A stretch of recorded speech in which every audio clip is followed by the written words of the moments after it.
Now our new topic is bank reconciliation statement. Inter first year, BCom first year, first sem. You have this chapter bank reconciliation statement. Inter first year के लिए 10 marks का chapter है ये, and BCom first year first sem वालों के लिए 12 marks. सो BRS क्या है? ये एक स्टेटमेंट है. BRS is a statement prepared to reconcile. Reconcile means correct करने के लिए the difference between the balances. Balance जो भी रहते हैं एज पर bank column of the cash book.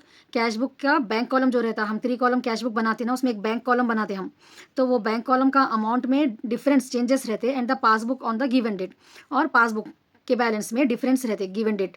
तो उसको डिफरेंस को वो अपन रिकनसाइल कर रहे, करेक्ट कर रहे ने के लिए जो स्टेटमेंट बना रहे हम, उसको BRS बोलते हैं, bank reconciliation statement.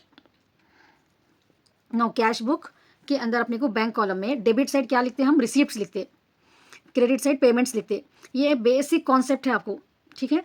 Cash book जो है ना, बिजनेसमैन जो रहते, जिसका भी बिजनेस है, वो लोग एंट्री कराते उसमें उनके एम्प्लॉय से.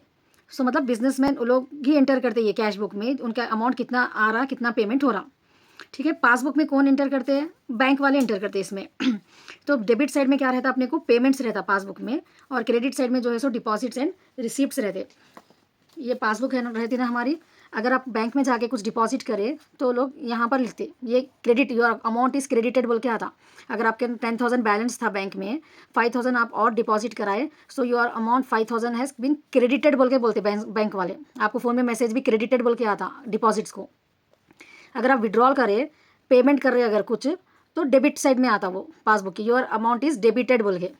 ये डिफरेंस अगर आपको मालूम हो गया, कैश पासबुक में क्रेडिट बोले तो रिसीव को बोलते और डेबिट बोले तो पेमेंट्स को बोलते. ये डिफरेंस अगर मालूम हो गया तो आपको बहुत इजी हो जाता BRS statement banana.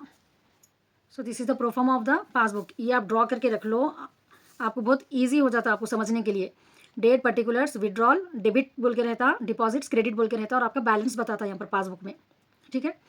Nature of balance, cash book and passbook. Favourable balance बोले तो डेबिट बैलेंस को बोलते हैं कैश बुक के, और पासबुक के क्रेडिट बैलेंस को फेवरेबल बैलेंस बोल के बोलते.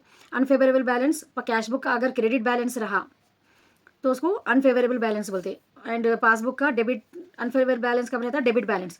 ये डेबिट बैलेंस का मतलब क्या है? फेवरेबल बोले तो रिसीप्ट्स ज़्यादा है, अगर आपके रिसीप्ट्स ज़्यादा रहना, आपके पेमेंट्स कम रहना, तो उसको डेबिट बैलेंस बोलते, फेवरेबल.